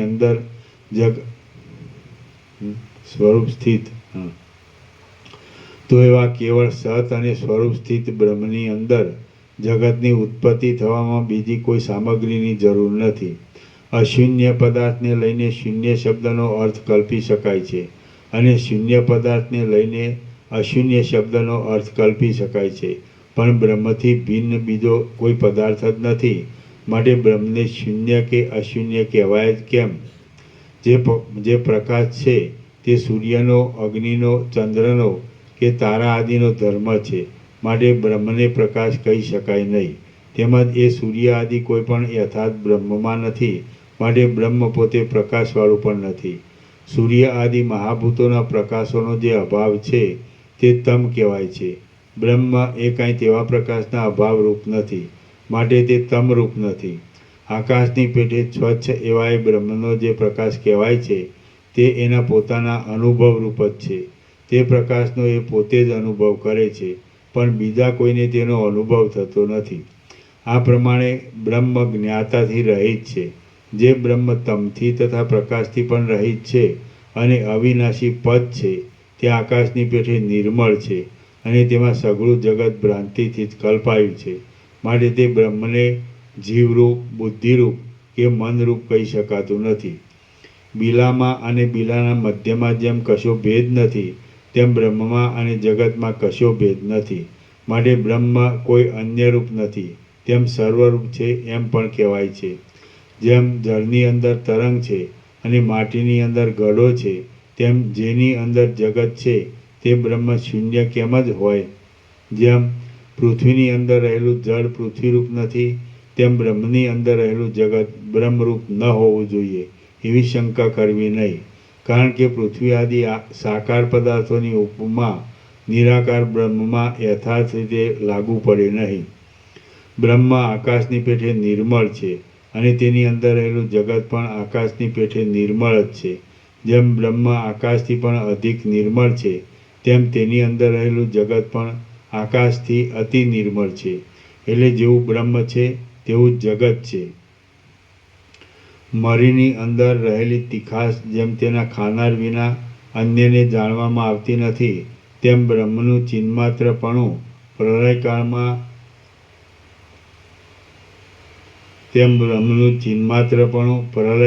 જીવ નહીં હોવાથી જાણવામાં આવતું નથી. આ પ્રમાણે બ્રહ્મ જે ચિદ્રૂપ છે તે પ્રલયકાળમાં જીવના અભાવને લીધે ચિદ્રૂપે ભાસતું નથી. એ સમયમાં જેમ જીવનું જીવપણું નિવૃત્ત થાય છે, તેમ જગતનું જગતપણું નિવૃત્ત થાય છે. જીવ અને જગત બંને બ્રહ્મરૂપ જ થઈ જાય છે, ત્યારે સઘળા બહારના દેખાવો અને મનની અંદરના દેખાવો પણ બ્રહ્મરૂપ થઈ જાય છે. એમાં બીજું કશું રહેતું નથી. પ્રલયમાં તથા સમાધિના કાળમાં સંપૂર્ણ જગત સુષુપ્ત રૂપ થઈ જાય છે અને જ્ઞાનકાળમાં તુર્યરૂપ થઈ જાય છે. સમાધિના કાળમાં જગત સુષુપ્ત થઈ જાય છે, તેથી સઘળા સંસ્કારોના ડાબલારૂપ યોગી સંસાર રહિત થઈને બ્રહ્મરૂપે રહે છે. જ્ઞાનકાળમાં સઘળા સંસ્કારોના ડાબલારૂપ જ્ઞાની વ્યવહારવાળો છતાં પણ સંસ્કાર રહિત બ્રહ્મરૂપે રહે છે. જેમ આકારવાળા નિશ્ચળ જળમાં મોટા મોજા જળરૂપે રહેલા છે, તેમ આકાર વગરના પરબ્રહ્મમાં બ્રહ્મરૂપે જગત રહેલું છે. સંપૂર્ણ બ્રહ્મમાંથી જે જગત તથા જીવ પ્રસરેલ છે તે બ્રહ્મરૂપે જ પ્રસરેલ છે. માટે જગત તથા જીવ પૂર્ણ જ છે અને નિરાકાર જ છે.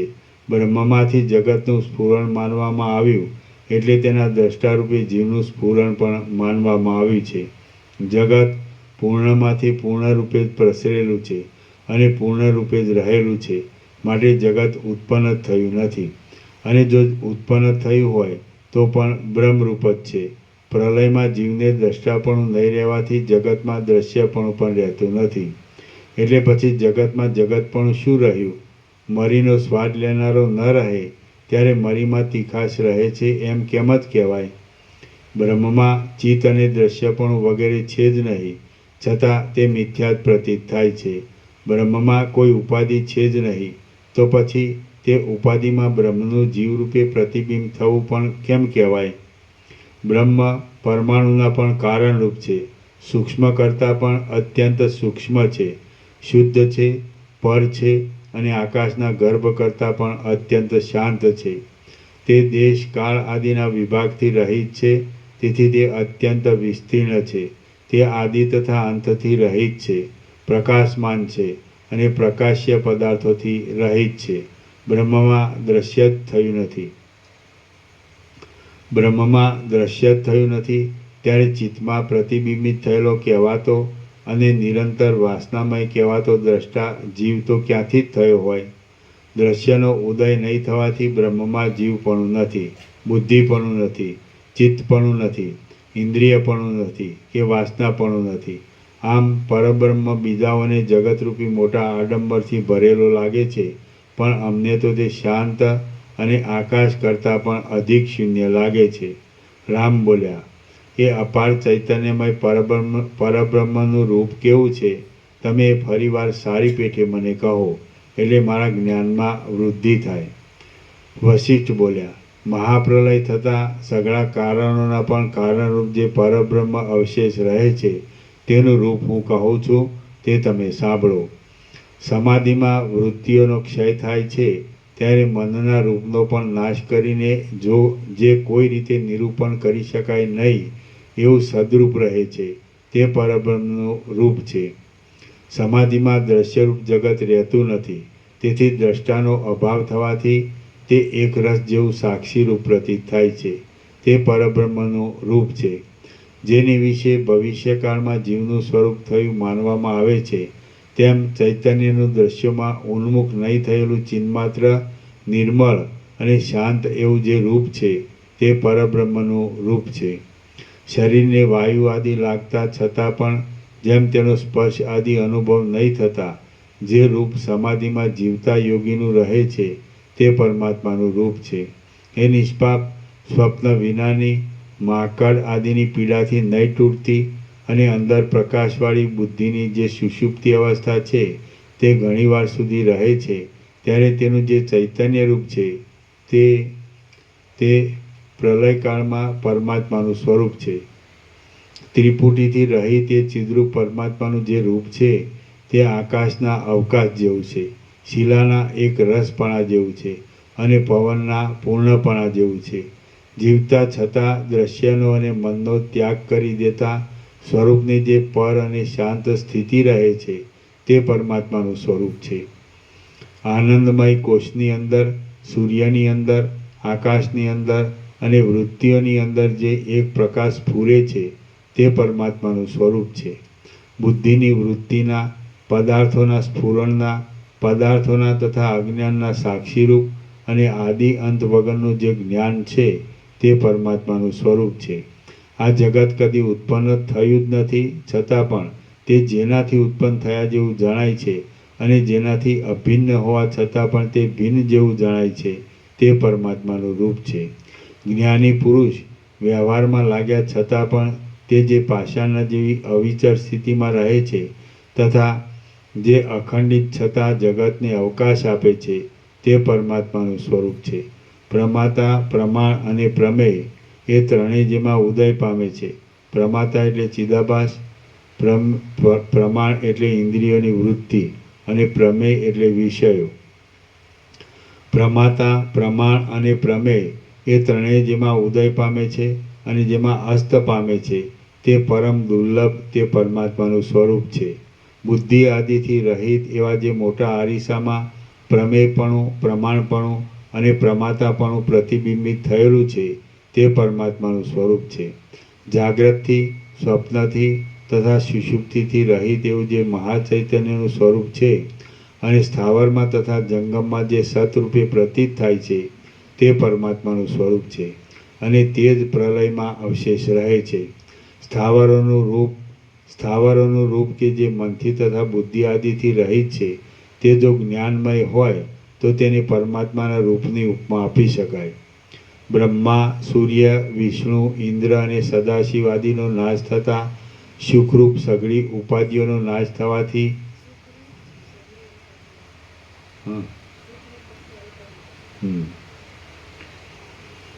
બ્રહ્મા, સૂર્ય, વિષ્ણુ, ઇન્દ્ર અને સદાશિવ આદિનો નાશ થતાં સુખરૂપ સઘળી ઉપાધિઓનો નાશ થવાથી ભેદ રહિત ચૈતન્ય માત્ર અને જેમાં જગતનો સંગ રહેતો નથી એવું એક પરમ સ્વરૂપ પ્રલયકાળમાં રહે છે.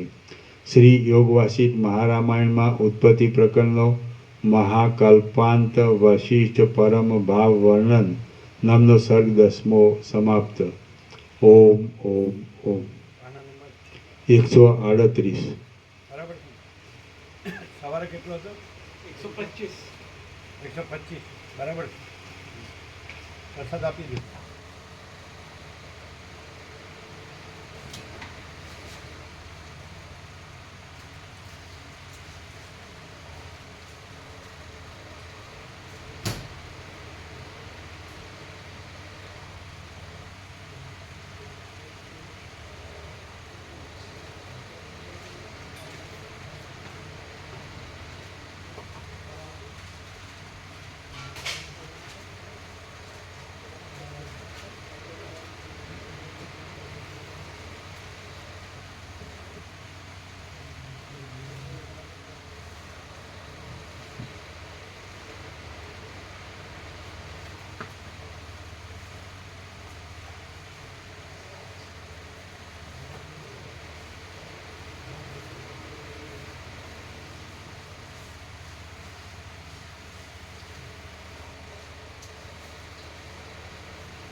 ગમે એટલું વ્યાકરણ અને શાસ્ત્ર ભણીએ ને તો આવો પ્રકાશ ન થાય. થ્રુ આઉટ પ્રભુ જાય હે?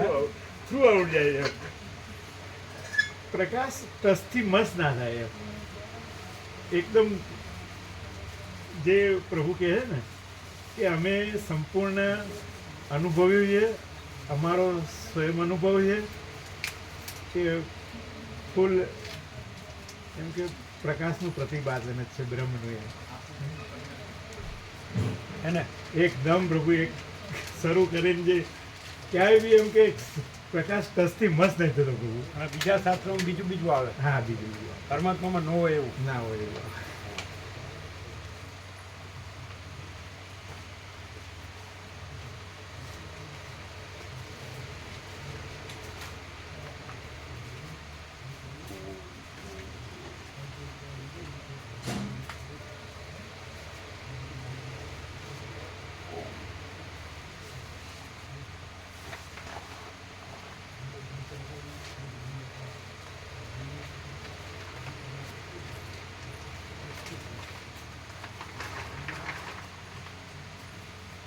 અમારે એટલે કાંઈ કરવા પણ જ નથી.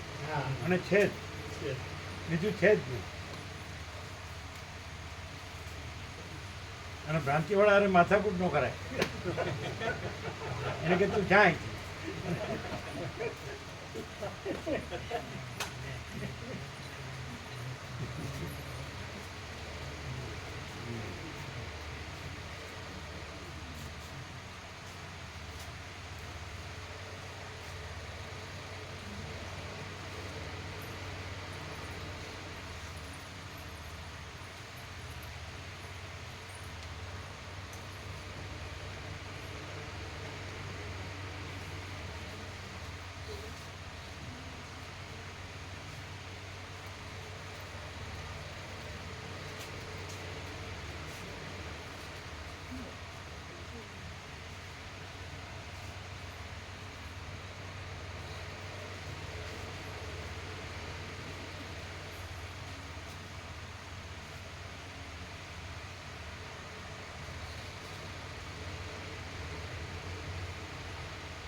અને અહીંયા પાછું અપરોક્ષ છે, તુર્યાતીત છે ને અપરિચ્છિન્ન છે.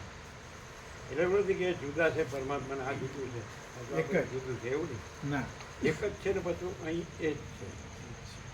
જુદું કાંઈ નથી, બીજું કાંઈ નથી. અપરોક્ષ છે, પછી પરોક્ષ છે નહીં. ના હું આ છું ને એ છે એવું નહીં. ના આ બધું છે ને એ છે એવું નહીં. એક જ. આ જ એ છે. હા એ જ. આ જ અનંત અખંડ ભેદ.